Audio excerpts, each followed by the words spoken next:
জনাব হাসানুল্লাহ কিনু, আপনাকে স্বাগত জানাই আমাদের অনুষ্ঠানে এবং আপনাকে আন্তরিকভাবে ধন্যবাদ, আপনি আমাদের সাথে যুক্ত হয়েছেন এই জন্য। খালেদ মহিউদ্দিন, আপনাকে অনেক ধন্যবাদ। দর্শক এবং শ্রোতাদেরও আমার পক্ষ থেকে শুভেচ্ছা, অভিনন্দন। আমি আপনাকে যে প্রশ্নটি দিয়ে শুরু করতে চাই, যদিও এই প্রশ্নটি এবারের নির্বাচনকে ঘিরে। আপনি এর আগে 3বার নির্বাচিত হয়েছেন, 2008-এ, 2014-তে, 2018-তে, কিন্তু 2024-এর নির্বাচনে হেরে গিয়ে, এবং আমাদের দর্শকরা সকলেই জানেন, তারপর আমি একবার একটু মনে করিয়ে দিই, নৌকা মার্কা নিয়ে হেরে গিয়ে, এবং আওয়ামী লীগ যে কয়েকটি আসন, মাত্রই 2টি আসনে আসলে তাদের প্রার্থী দেয়নি, শরিকদের মধ্যে থেকে প্রার্থী দিয়েছিল, তার মধ্যে আপনার আসনে একটি, এবং সেই আসনে আপনি হেরে গিয়ে আপনি পরিকল্পিত ভোট কারচুপি আর প্রশাসনের নিষ্ক্রিয়তার কথা বলেছেন। আমাদের প্রথম প্রশ্ন, আপনার সঙ্গে এমন হওয়ার কারণ কি? এই রকমের হওয়ার পিছনে সরকার প্রধানের, বর্তমান আওয়ামী লীগ প্রধানের কি ভূমিকা ছিল? ধন্যবাদ। আমি প্রথমেই আবারও দর্শক শ্রোতাদের আমার পক্ষ থেকে ধন্যবাদ জানাচ্ছি এবং ডয়চে ভ্যালিকেও ধন্যবাদ জানাচ্ছি আমাকে আমন্ত্রণ করার জন্য। নির্বাচন হয়ে গিয়েছে এবং এই নির্বাচনটা একটা চ্যালেঞ্জের ভিতরে নির্বাচনটা হয়েছে, কারণ বিএনপি জামাত আর তার মিত্র শক্তিরা নির্বাচনটাকে বানচাল করার জন্য এবং বাতিল করা, বন্ধ করার জন্য সর্বাত্মক একটা চেষ্টা চালিয়েছিল। তা আমি বলি যে একটা নির্বাচন বানচালের যুদ্ধের ভিতরে নির্বাচনটা হয়েছে এবং সেই নির্বাচনটা কোন রকমে সম্পন্ন করতে সফল হয়েছে সরকার, প্রশাসন। এবং এই যেহেতু একটা চ্যালেঞ্জের ভিতরে এবং একটা রাজনৈতিক যুদ্ধের ভিতরে এই নির্বাচনটা হয়েছে, সুতরাং এই নির্বাচনে অনেক কমতি ঘাটতি ছিল এবং আছে, সেগুলো নিয়েই নির্বাচনটা শেষ হয়েছে। সেই জায়গাতে আমার নির্বাচনী এলাকায় আমি পরাজিত হয়েছি এবং আমি বলেছি যে আমার নির্বাচনী এলাকায় ওই কমতি ঘাটতির ভিতরে দুর্ভাগ্যজনকভাবে আমার নির্বাচনী এলাকাটাও পড়ে গিয়েছে। আমি এই প্রশাসনের এবং পরিকল্পিত কারচুপির ঘটনাকে মোকাবেলা করতে ব্যর্থ হয়েছি। তো সেই ব্যর্থতার দায় আমি মেনে নিচ্ছি। কিন্তু মোট কথাটা হচ্ছে, আমার মতন অনেকেই এরকম ভাবে পরাজিত হয়েছে। তিনি আওয়ামী লীগের প্রার্থী হতে পারেন, জোটের প্রার্থী আনোয়ার হোসেন মঞ্জু সাহেবের মতনও আছেন, আমাদের জাসদের আরেকজন প্রার্থী ছিলেন মোশাররফ সাহেব, তিনিও এরকম শিকার হয়েছেন। যাই হোক, এটা নিয়ে বিস্তারিত যা বলার কিছু নাই, শুধু আমি বলবো যে এটার কারণ কি আপনি জিজ্ঞেস করেছেন। কথাটা হচ্ছে যে আমার স্পেসিফিক প্রশ্ন এই পর্যায়ে ছিল যে এইরকম হওয়ার পিছনে কারণ কি, পাশাপাশি হচ্ছে যে এই যে আপনার পরাজয়টা, এই পরাজয়টার পিছনে আমি বলবো না, এই পরাজয়টার ঘটনাটা, যে ঘটনাটার কথা আপনি আসলে একাধিক টেলিভিশন সাক্ষাৎকারে, পত্রিকার সাথে আপনি একদম স্পষ্ট বলেছেন যে বিচ্ছিন্ন বিক্ষিপ্ত কারচুপির ঘটনা ঘটেছে, নির্বাচন কমিশন তা স্বীকার করেছে, প্রশাসন নিষ্ক্রিয় ছিল। এইটা আসলে সরকার প্রধানের আয়ত্তে ছিল কিনা ঘটনাটা? দেখুন, সরকার প্রধান তো নির্বাচন পরিচালনা করেনি, নির্বাচন পরিচালনা করেছে এবং ব্যবস্থাপনা করেছে নির্বাচন কমিশন। সুতরাং নির্বাচন কমিশনের এই কমতি ঘাটতির দায় নির্বাচন কমিশনের উপরে বর্তায়। আর সেই দিক থেকে আমি বলবো যে সরকার প্রধান এইসব জায়গায়, যেসব জায়গায় বিশৃঙ্খলা হয়েছে বা সীমিত আকারে স্থানীয় প্রশাসনের হস্তক্ষেপ ঘটেছে, তার দায় দায়িত্ব সরকার প্রধানের উপরে বর্তায় না। আর আমি এইভাবে বলবো রাজনৈতিক ভাবে যে দেখেন, দীর্ঘ বাংলাদেশের রাজনীতিতে চক্রান্ত, ষড়যন্ত্র সপক্ষের ভিতরেও আছে, বিপক্ষের ভিতরেও আছে। তো আমি মনে করি যে আমার বিরুদ্ধে যে পদক্ষেপটা, ঘরের ভিতরে ঘর যারা তৈরি করে, এটা তাদের একটা কারসাজি আর কি। যাই হোক, আমি মোকাবেলা করতে পারিনি, তবে এই ব্যাপারে সরকার প্রধানকে আমি কোনো দায় নাই। তিনি শোনার পরে হয়তো উনি উনার প্রতিক্রিয়া ব্যক্ত করেছেন, সেটা আমার সঙ্গে উনার কথা হয়েছে, সেই কথা অনুযায়ী উনি এটাতে মর্মাহত। ইনু ভাই, আপনার কাছে কি মনে হয় না যে সরকারি দল যারা করছেন তাদের তাদের ব্যাংকের টাকা, তারা যে ট্যাক্স যে রিটার্ন দিচ্ছেন সেটি পর্যালোচনা করে আমরা দেখছি তাদের সম্পদ বেড়েই চলছে, সরকারের সাথে যারা আছেন তারা যে লাভবান হচ্ছেন সেটি তো প্রমাণিতই।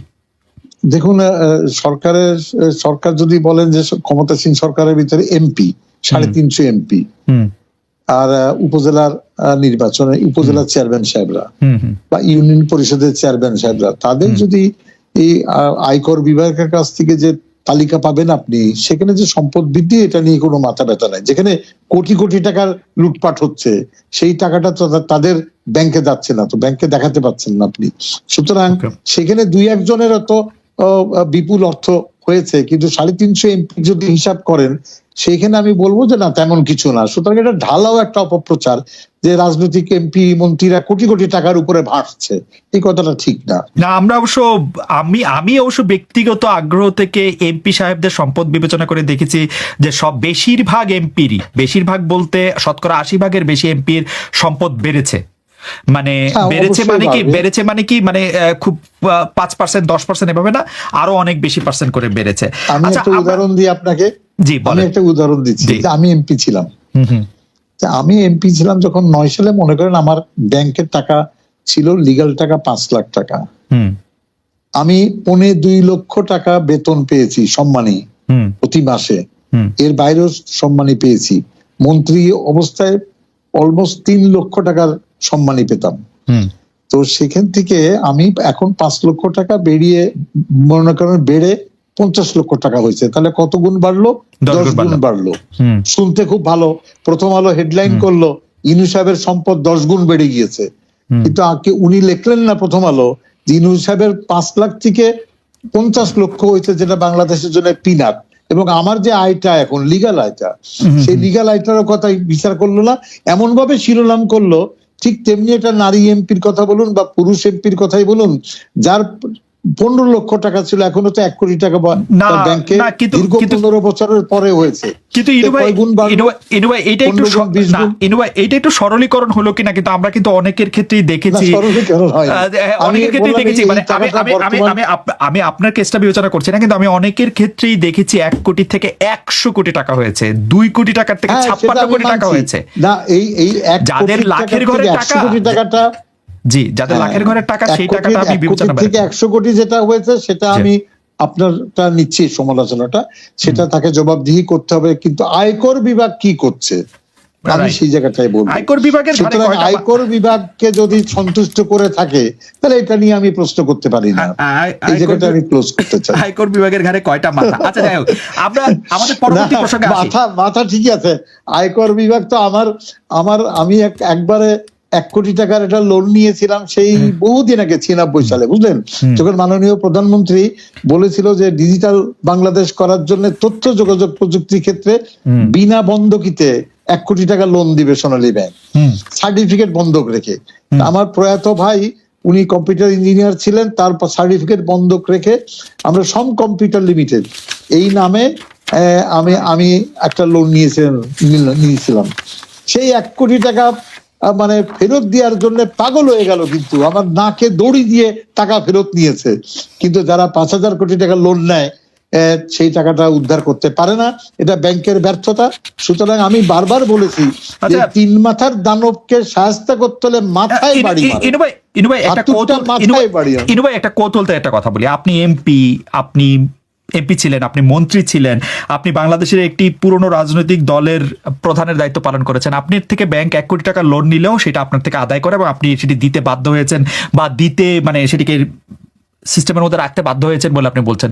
আপনি যখন ব্যাংক লুটপাটের কথা বলেন এবং যারা ব্যাংকের থেকে টাকা নিয়ে, টাকা না দিয়ে এবং বিদেশে টাকা পাচারের কথা বলেন, তারা আসলে কারা?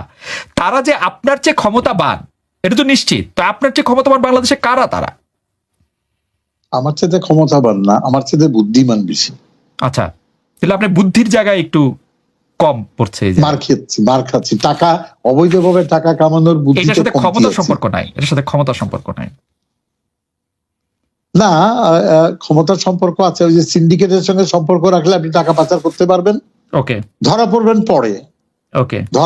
পরে, আর কি। ওকে, যাক, আমি এবার পরের প্রশ্নে আসি যে আপনি যে 3 মাথা দানবের কথা বলছেন, সে আমলারা কারা? আমরা তো এরকম শুনছি যে আমলাদের মধ্যে থেকে আমলাদের ডিএনএ টেস্ট করা হচ্ছে, রক্ত পরীক্ষা করা হচ্ছে, যাদের মধ্যে আসলে আওয়ামী লীগের বিরুদ্ধ রাজনৈতিক মতাদর্শের কোনো লোকই সরকারের শীর্ষ আমলা হতে পারছেন না। সেই আমলারা যে 2-3 মাথা দানবের দ্বিতীয়টি হয়ে উঠলো, সেটি কি করে হলো?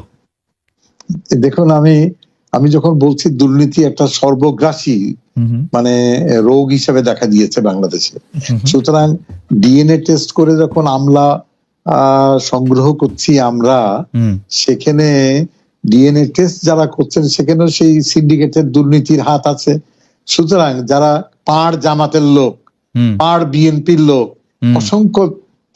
অসংখ্য সেই মানুষগুলো বিশ্ববিদ্যালয়ে যারা জামাত করেছে, তারা চমৎকার, তারা সহকারী সেক্রেটারি হিসাবে, ব্যাসিক সেক্রেটারি হিসেবে প্রশাসনে চাকরি পেয়েছে।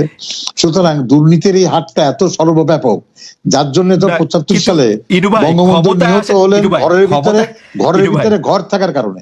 ইনু ভাই, ক্ষমতায় আসে হচ্ছে আওয়ামী লীগ, মাঝখানে তার সহযোগী হিসাবে 14 দলের মধ্যে এক দল আছে হচ্ছে জাসদ, আর সরকারের আমলার মধ্যে ব্যবসায়ীদের মধ্যে সব জায়গায় ঢুকতেছে জামাত আর বিএনপির লোক। এইটা তো আসলে একটু মানে বিশ্বাস করা হজম করা একটু কঠিন হয়ে গেল না? না, বিশ্বাস করার অবিশ্বাসের কিছু না। আপনি সিলেটে যান, চট্টগ্রামে যান, রাজশাহীতে যান, আমি আর নামগুলো বললামই না, ওখানে সবচেয়ে বড় ব্যবসাদার যারা করেন তাদের ডিএনএ টেস্ট করেন, তাদের জীবন বৃত্তান্ত নেন, তারা কি করতেন, বিএনপি করতেন, আওয়ামী লীগ করতেন না জামাত করতেন, সবাই জানবেন। আমি ব্যক্তিগতভাবে এটা নিয়ে আলোচনা করতে চাচ্ছি না। আমি এক কথাই বলে দিই যে আমাদের ঘরের ভিতরে ঘর তৈরি হওয়ার কারণে আমি যাদেরকে বলি ঘর কাটা ইঁদুর, এই যে ঘটনা ঘটছে, এর থেকে যদি রেহাই না পেতে পারি, উদ্ধার না করতে পারি, দিনের শেষে কিন্তু আমরা ক্ষতিগ্রস্ত হব, মাননীয় প্রধানমন্ত্রী ক্ষতিগ্রস্ত হবে। এবং আমি মনে করি সময় এসেছে ঘরের ভিতরে ঘর কাটা ইঁদুরদের ছিটিয়ে বিদায় করে দেওয়ার। এইটা আপনি ঘর কাটা ইঁদুর বলছেন বটে, কিন্তু এটা কেউ এটাও বলতে পারে যে আপনি আসলে দায় এড়াইতেছেন, যে কারণ এই দায় আপনাদেরকেই নিতে হবে, কারণ আপনারা ক্ষমতায় ছিলেন, আপনাদের ক্ষমতায়। আপনি এখন বিএনপি জামাতের উপরে দায় দিতে পারেন, কিন্তু বিএনপি জামাত তো আসলে বিএনপি জামাতকে দায় দিচ্ছি না, বিএনপি জামাতকে দায় দিচ্ছি না, আমি দায় দিচ্ছি ওই আমলা চক্রকে, যে আমলা চক্র টাকাকে দেবতা মনে করে, ওই রাজনীতিকে যে টাকা ছাড়া কিছু বুঝে না, এই আমলাকে যারা শীর্ষ আমলা করছে তাদের দায় নাই। আপনার সচিব তো আপনি নিয়োগ দিচ্ছেন।